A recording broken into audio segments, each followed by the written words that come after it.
আসসালামু আলাইকুম। গুচ্ছই শেষ ভরসা। শুধুমাত্র গুচ্ছ অ্যাডমিশন বাদ দিয়ে সকল ইউনিভার্সিটি অ্যাডমিশনই শেষ এবং সকল ইউনিভার্সিটির রেজাল্ট দেওয়া কিন্তু শেষ। শুধুমাত্র বাকি আছে বলতো গুস গুচ্ছ অ্যাডমিশন টেস্ট, তাই না? এই শেষ ৪ দিনে কিভাবে পড়লে তুমি গুচ্ছতে চান্স পাবা, সেই ট্রিকগুলো আজ তোমাকে আমি শেয়ার করব। ঠিক আছে? আমি আমার রিয়াল লাইফ এক্সপেরিয়েন্স থেকে সেগুলো তোমাদেরকে বলব। তুমি যদি আজকে আমার শুধু ৭ টা টিপসের কথা মনে রাখো, ইনশাআল্লাহ তুমি যদি এগুলো ফলো করো, তুমি একটা সিট পাবা ইনশাআল্লাহ। ঠিক আছে? জাস্ট শেষ সময় কিন্তু তোমার হাতে অত বেশি টাইম নাই। মাত্র আর ৪ টা দিন সময় আছে। ঠিক আছে? এই ৪ দিনে শুধু আমার যেগুলো কথা সেগুলো তুমি ফলো করো, ইনশাআল্লাহ তুমি চান্স পাবা। ঠিক আছে? ওকে। তাহলে আমি তোমাদেরকে ধাপে, ধাপে প্রত্যেকটা বিষয় বলে দেই। দেখো আমি তোমাদের প্রত্যেকটা বিষয় তুলে রাখছি, ৭ টা বিষয় তুলে রাখছি। জাস্ট তোমাকে আমি যা বলতেছি ওগুলো ফলো করবা। ঠিক আছে? এর বাইরে এক্সট্রা কোনো কিছু পড়া লাগবে না। ইনশাআল্লাহ তুমি একটা না একটা সিট পাবাই। ওকে? জাস্ট আমার কথাগুলো ফলো করো। ওকে। দেখো ১ম কথা লিখছে কি বলতো, নতুন কোনো কিছু পড়া। দেখো আমরা কিন্তু অনেক কিছু পড়ছি। এখন অনেকে অনেক রকম মেধাবী স্টুডেন্ট আছে তোমাদের মধ্যে, অনেক চালাক, তাই না? অনেক পড়ে, তাই না? শেষ পর্যায়ে সে আরো নতুন কিছু পড়তে চায়। আমি ওকেই আগে স্টপ করব যে, "ভাই থামো, অনেক পড়ছো, আর না।" শেষ সময় আর মাত্র তোমার হাতে ৩ থেকে ৪ টা দিন সময় আছে। এই ৩ থেকে ৪ টা দিন নতুন কোনো কিছু পড়ার দরকার নাই। যেগুলো পড়ছো ওগুলোই পড়ো। আর তেমন কোনো কিছুই পড়ার দরকার হবে না। ঠিক আছে? নতুন বাইরে কোনো কিছু আর এক্সট্রা একটা লাইন পড়ার দরকার নাই। ভাইয়ারা যতটুকু পড়াইছে, তুমি যতটুকু পড়ছো ততটুকুই পড়বা। এর বাইরে এক্সট্রা কোনো কিছুই পড়বা না। ঠিক আছে? নতুন কোনো কিছু পড়া যাবে? কখন নতুন কোনো কিছুই পড়া যাবে না। ওকে? এবং দেখো তোমাদের মধ্যে ২ নম্বর যে পয়েন্টটা সবারই মেক্সিমাম কোয়েশ্চেন যে, "ভাইয়া 2nd কোয়েশ্চেনটা আছে যে, ভাইয়া ফুল সিলেবাস পড়বো নাকি শর্ট সিলেবাস পড়বো? ভাই আমার তো শর্ট সিলেবাস অনেক ভালো করে পড়া আছে। ফুল সিলেবাসকে আমি কিভাবে পড়বো? এখন তো আর মাত্র হাতে ৩-৪ টা দিন সময় আছে। তো আমি কিভাবে শেষ করব ফুল সিলেবাস?" দেখো তোমাকে আগে বলি, দেখো গুচ্ছ অ্যাডমিশন টেস্টের কথা বলি। যদি তুমি বিভিন্ন সালের পরে গুচ্ছ পরীক্ষার তুমি যদি কাটমার্কটা একটু লক্ষ্য করার চেষ্টা করো, দেখবা যে কাটমার্কটা অলমোস্ট তোমার 50 র নিচে ভ্যারি করতেছে, তাই না? আমাদের সময় কিন্তু 38 বা 40 কাছাকাছি কিন্তু কাটমার্ক ছিল, তাই না? তাহলে কিন্তু দেখো তোমাদের সময় কিন্তু কাটমার্কটা 45 বা 50 নিচেই হবে, কোনো 50 আপ করবে না, ঠিক আছে? তো সেই হিসেবে দেখো তুমি ১০০ টার মধ্যে ৫০ টা কোয়েশ্চেন তুমি যদি পারো তাহলে তোমার কিন্তু চান্স নিশ্চিত। ঠিক আছে? এখন তুমি বলো আমাদের যদি ফুল সিলেবাস থেকে কোয়েশ্চেন করে, সর্বোচ্চ কতটা কোয়েশ্চেন করবে বলতো? ৪ টা সাবজেক্ট ১০০ টার মধ্যে ধরলাম ৮ টা, প্রত্যেকটা সাবজেক্ট ২ টা করে ধরলে ৮ টা। বা ৩ টা করে ধরলাম ১২ টা বা ১৫ টা কোয়েশ্চেন করলো। এখন তুমি বলো, তুমি এই ১৫ টা কোয়েশ্চেনের জন্য ৮৫ টা কোয়েশ্চেন কি তুমি একদম রিস্কি জোনে কি রাখবা? এরকম কাজটা কি করবা? করা উচিত হবে না আমি মনে করি। তাহলে তোমার কাজ হবে কি? তুমি জাস্ট শর্ট সিলেবাস যেটা আছে এটাকেই বারবার ঘষা মাজা করো। বারবার এটাকেই পড়ো। নতুন কোনো কিছু পড়ার ফুল সিলেবাস পড়ার দরকার নাই। ঠিক আছে? এটাকে বারবার পড়তে থাকো। ঠিক আছে? এটা যখন পড়া খুব ভালোভাবে হবে এবং ভালোভাবে পড়া যখন শেষ, তাহলে তুমি কি করবে? তখন তুমি যে ফুল সিলেবাসে যে কোয়েশ্চেন গুলো আসছিল সেগুলো তুমি জাস্ট ফলো করবা। সেগুলো একটু জাস্ট দেখে যাবা যে কোয়েশ্চেনটা আসছিল কি, আমি একটু সলিউশনটা দেখে যাই। বিভিন্ন তোমাদের কাছে কোয়েশ্চেন ব্যাংক আছে, সেগুলো দেখলে তোমার হয়ে যাবে। তাহলে কি করো বলতো, শেষ মুহূর্তে তোমরা অনেকেই যে ফুল সিলেবাস পড়তে গিয়ে সময়টা নষ্ট করো। না, করার দরকার নাই ভাই। তুমি এই ১০-১৫ টা কোয়েশ্চেনের জন্য ৮৫ টা কোয়েশ্চেন তুমি কিন্তু রিস্কের জন্য রাখিও না। ঠিক আছে? আমি মনে করি আমার দিক থেকে আমি হলে এই কাজটাই করতাম। যে আমি শুধুমাত্র শর্ট সিলেবাসটাকেই ফোকাস করতাম। তো তোমার উচিত হবে কি বলতো, শর্ট সিলেবাসটা ভালো করে পড়া। ঠিক আছে? তুমি যদি ৮৫ টার মধ্যে যদি ৭০ টা কোয়েশ্চেন কারেক্ট করো বা ৭৫ টা কোয়েশ্চেন কারেক্ট করো, তুমি ফার্স্ট হবা কিন্তু জিএসটি তে। ঠিক আছে? আর আমাদের সময় যে ফার্স্ট হয়েছিল সে কিন্তু ৭১ কি ৭২ এরকম সামথিং একটা মার্ক পেয়ে ফার্স্ট হয়েছিল। তো ভাবো, তো আমি যদি ৮৫ টা কোয়েশ্চেনের মধ্যে যদি ৭০ টা পাই, তাও আমার সিরিয়াল কিন্তু টপ 100 এর মধ্যে থাকে। তাই না? তাহলে সেই হিসাবে আমি মনে করি তোমাদের শেষ সময় শুধু শর্টটাকে বেশি করে ফোকাস করা উচিত। লংটাকে বা ফুলটাকে পড়ার দরকার নাই। ওকে? তাহলে আমাদের ২ নম্বর পয়েন্টটা ক্লিয়ার। ৩ নম্বর তোমাদের জন্য যে স্ট্র্যাটেজি থাকবে, রিভিশন স্ট্র্যাটেজি। তো অনেকে অনেকভাবে রিভিশন দাও, বাট আমি সেগুলোকে সম্মান করি অবশ্যই। কিন্তু আমি তোমাদের এখন যেটা রিভিশন দিতে বলব, যে ওয়েতে দিতে বলব, তুমি যদি ওভাবে রিভিশন দাও, ইনশাআল্লাহ আর কখনো কোনো প্রবলেম হবে না। ঠিক আছে? দেখো রিভিশন স্ট্র্যাটেজি বলতে বুঝাচ্ছে এরকম, যে তুমি যখন কোনো একটা বিষয় পড়তেছো, তোমার ১ম দিকে লক্ষ্য রাখা উচিত যে আমি কাকে ফোকাস করে পড়তেছি। আমি ফোকাস করে পড়তেছি কিন্তু শুধু জিএসটি কে। তো আমি মনে করি তোমাদের শেষ সময় শুধু জিএসটি কে ফোকাস করে পড়া উচিত। ঠিক আছে? তো জিএসটির জন্য যেগুলো ইম্পোর্টেন্ট সেগুলো পড়া। কোনগুলো ইম্পোর্টেন্ট? তুমি যদি কোনো একটা কোয়েশ্চেন ব্যাংক বাইর করো, তখন তুমি দেখতে পারবা যে কোন টপিকগুলো ইম্পোর্টেন্ট। তুমি একটু এনালাইসিস করবা। কি করবা বলতো? এনালাইসিস। কোয়েশ্চেন ব্যাংক এনালাইসিস করবা। ঠিক আছে? তুমি যদি কোয়েশ্চেন ব্যাংকটা এনালাইসিস করো, তুমি দেখতেই পারবা যে আমার কোন টপিকগুলো বেশি ইম্পোর্টেন্ট এবং বেশি বার আসছে। সেগুলো টপিক একটু বেশি বেশি পড়বা, ঠিক আছে? তো এই যে কোশ্চেন অ্যানালাইসিস করার পর তুমি টপিকগুলো যখন ধরতে পারবা, তোমার দেখবা যে ওই কোশ্চেন গুলোর মধ্যে আমি কোনগুলো কোশ্চেন গুলো বেশি বেশি বা আসছে বিভিন্ন অ্যাডমিশন টেস্টে, ওগুলো বেশি বেশি তোমাকে প্র্যাকটিস করতে হবে, ঠিক আছে?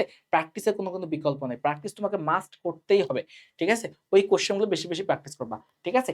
এবং তার সাথে আর একটা বিষয় তোমাকে বলি যে তুমি আর শেষ মুহূর্তে কোনো কিছু পড়বা না, জাস্ট কোশ্চেন ব্যাংকটা পড়বা, প্লাস ভাইয়ারা বা স্যাররা তোমাকে যে লেকচার শিটটা দিছে সেটা তুমি ফলো করবা, ঠিক আছে? লেকচার শিট বললাম,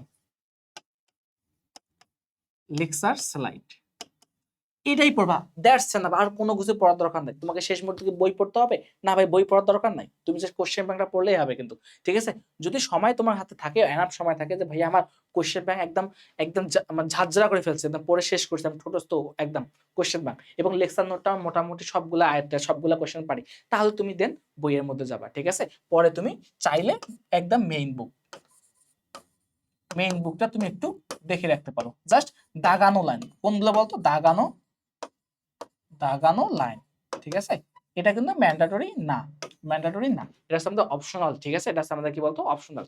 ওকে, তাহলে আমাদের রিভিশন স্ট্র্যাটেজি বুঝতে পারলাম। তাহলে আমাদের কোশ্চেন ব্যাংক অ্যানালাইসিস করে পড়তে হবে এবং কোনগুলো বেশি আছে সেগুলোকে বেশি গুরুত্ব দিয়ে পড়তে হবে শেষ মুহূর্তে, কিন্তু কথা বলতেছি শুধু কোশ্চেন ব্যাংকটা পড়বা, আর অন্য কোনো কিছু পড়ার দরকার নেই। কিন্তু অবশ্যই জিএসটি গুলো আগে দেখবা।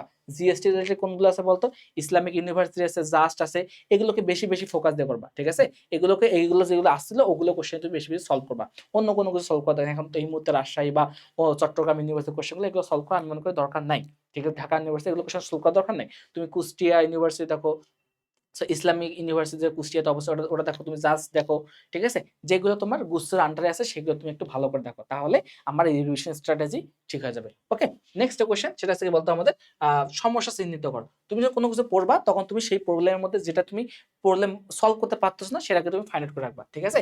ওটা তুমি পরবর্তীতে ওই কোশ্চেনটা তুমি প্র্যাকটিস করবা, আর কোনো কিছু কাজ না। এর জন্য এক্সট্রা একটা ডায়েরি নেবা, ঠিক আছে? এর জন্য কি বলবো, এক্সট্রা একটা ডায়েরি নেবা, একটা পেজ নেবা, সেখানে তুমি লিখে রাখবা যে এই পেজটা আমার প্রবলেম। তো তুমি পরীক্ষার আগের রাতে ওগুলো তুমি রিভিশন করবা, ঠিক আছে? ওকে, তারপর নেক্সট যে বিষয়টা আছে ঘড়ি দেখে প্র্যাকটিস। দেখো তোমাদের মধ্যে সবথেকে বেশি প্রবলেম যে ভাই ১ ঘন্টায় ৬০টা এমসিকিউ, তুমি দেখবা যে গড়ে অন এভারেজ তুমি ৪০ সেকেন্ডে পাসো, ৪০ সেকেন্ড সময় পাবা, ঠিক আছে? কারণ ৫ সেকেন্ড কোশ্চেন দেখতে দেখতে চলে যাবে, ৪৫ সেকেন্ড পর ৫ সেকেন্ড বাদ দিলাম, তো ৪০ সেকেন্ডে একটা কোশ্চেনের অ্যান্সার দাও ভাই, এটা মুখের কথা না, অনেক বেশি মানে প্র্যাকটিস থাকার লাগবে। এটা কেমনে পাবা?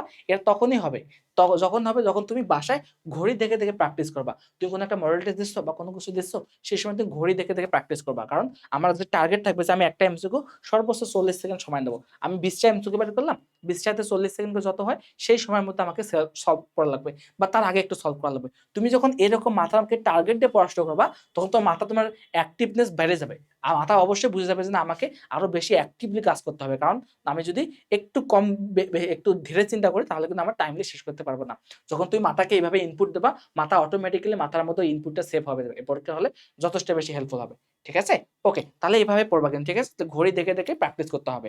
Next formula revision. Formula revision কোনগুলো বলতো? এখন তোমাকে বলি, তুমি যদি শেষ মুহূর্তে যদি কোনো কাজ নাও করো, জাস্ট একটাই কাজ করো, সেটা ফর্মুলা। কারণ তুমি জানো ফিজিক্স এবং ম্যাথের মধ্যে ফর্মুলা থেকে কোশ্চেন আসেই আসে, কারণ তুমি এমন একটা ম্যাথ দেখবা বা এমন একটা ফিজিক্সের কোশ্চেন দেখবা যেখানে জাস্ট ফর্মুলা ইউজ করলে তোমার অ্যান্সার হয়ে যায়, ঠিক আছে? তুমি যদি ফর্মুলা মাথা না রাখো তাহলে তুমি কখনোই পারবা না। তোমাকে বললো যে দুটো সরলরেখা দেওয়া আছে, সরলরেখার মধ্যবর্তী দূরত্ব কত হবে, ঠিক আছে? যদি দুটো সরলরেখার মধ্যবর্তী দূরত্ব চায় সমান্তরাল সরলরেখা, এখন তুমি যদি ফর্মুলা মনে না রাখো তুমি কি পারবা? কখনোই পারবা না। আবার যদি তোমাকে বলা হয় যে ম্যাথের ক্ষেত্রে দুটি রেখা কখন লম্ব হবে, লম্ব শর্ত কি বলতো? দুটি রেখার ঢালের গুণফল যখন -1 হবে। দেখো তো এই যে ফর্মুলা গুলো আছে এগুলো যদি মাথার মধ্যে না রাখো তাহলে তুমি পারবা? কখনোই পারবা না। এই জন্য আমি মনে করি সব থেকে বেশি গুরুত্ব দেওয়া যায় এই টপিকটা, এই রাখাটা।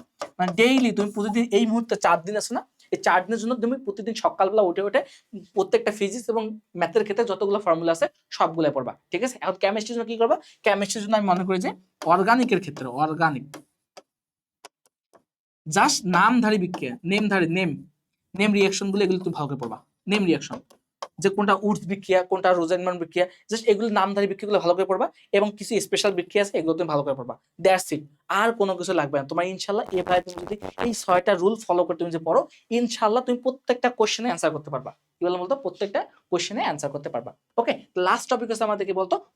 আমাদের মডেল টেস্ট দেওয়া। মডেল টেস্টের কোনো বিকল্প নেই। এই ৪ দিন আছে, তো মিনিমাম মিনিমাম 8টা মডেল টেস্ট দেবা। কি বলতো? মিনিমাম 8টা। যদি নাও পারো তারপর 4টা দেবা। ঠিক আছে? 8টা দেবা। এখন 4টা দেবা কিভাবে আমি তোমাকে বলি। যখন তুমি মডেল টেস্ট গুলো দিবা তখন অবশ্যই তুমি ইনশিওর করবা তুমি যদি এটা সকাল 10টার মধ্যে দাও। এখন কেন বললাম সকাল 10টার মধ্যে? কারণ তুমি কিন্তু পরীক্ষা হলে বসবা সকাল 10টার মধ্যে। তার মানে কি তুমি যে সকাল 10টা থেকে তুমি যদি প্র্যাকটিসটা করে বাসা থেকে বসে বসে করো, যেমন তুমি বাসায় সকাল 10টার দিক তোমার কাছে টেবিল নিলা, একটা ঘড়ি নিলা, একটা ওয়াচ নিয়ে সামনে বসলা এবং একটা যেকোনো তোমার কাছে যেকোনো টেস্ট পেপার আছে সেখান থেকে একটা মডেল টেস্ট বের করলা। মডেল টেস্ট বের করে তুমি জাস্ট ওটা বের করে তুমি জাস্ট কোশ্চেনে অ্যান্সার দিচ্ছ। তোমার টার্গেট থাকবে যে আমি 1 ঘন্টার সময় আমি 1 ঘন্টার মধ্যে কয়টা অ্যান্সার করতে পারি। তুমি যদি প্রতিদিন সকাল 10টার মধ্যে 4 দিন প্র্যাকটিস করো, তোমার মাথার মধ্যে কিন্তু অটোমেটিক্যালি সেভ হচ্ছে যে না আমাকে সকাল 10টার মধ্যে আমাকে অ্যাক্টিভ থাকার লাগবে। তাহলে তুমি যখন পরীক্ষা দিতে যাবে সকাল 10টার সময় তখন কিন্তু প্রবলেম হবে না। অনেকে এই কাজটা করে না, অনেকে রাত জাগে পড়াশোনা করে। বাট এই মুহূর্তে আমি মনে করি যে রাত জাগে পড়াশোনা করার দরকার নাই। জাস্ট তুমি প্রতিদিন সকালে প্রতিদিন তাড়াতাড়ি ঘুমাবা, রাত 10টা থেকে 12টার মধ্যে ঘুমায় যাবা, সকাল 5টা বা 6টার মধ্যে উঠবা। ঠিক আছে? উঠে নামাজ পড়ে দেন তুমি তোমার কাজগুলো শুরু করবা। কারণ আমি তোমাকে কেন বলতেছি, কারণ অনেকের ক্ষেত্রে রাত জাগে অনেক পড়াশোনা করে কিন্তু সকালের দিক মাথায় অ্যাক্টিভ থাকে না, ইনঅ্যাক্টিভ থাকে। যার কারণে সে পারা কোশ্চেনও পারে না। তো আমি মনে করি যে ঘুমটাকে ঠিক রেখে জাস্ট তোমার কাজ হবে যে তাড়াতাড়ি সকালের মধ্যে আর্লি ওঠা, আর্লি ওঠা। ঠিক আছে? কি ওটা বলতো? আর্লি ঘুম থেকে উঠবা। আর্লি ঘুম থেকে উঠতে হবে। ঠিক আছে? তুমি যদি এভাবে পড়ো, ঠিক আছে? যদি এভাবে প্র্যাকটিস করো লাস্ট 4টা দিন, ইনশাআল্লাহ তুমি সিট পাবা। ইনশাআল্লাহ তুমি একটা না একটা সিট পাবা। ঠিক আছে? ভাইয়ের কথার সাথে মিলাই নিও যে এই 7টা রুল ফলো করে পড়বে।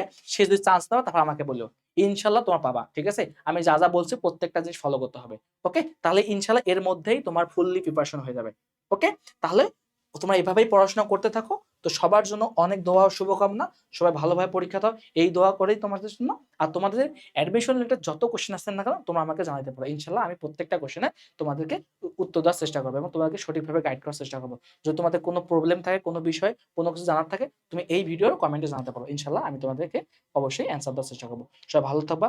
সবার জন্য অনেক শুভকামনা। আল্লাহ হাফেজ। আসসালামু আলাইকুম।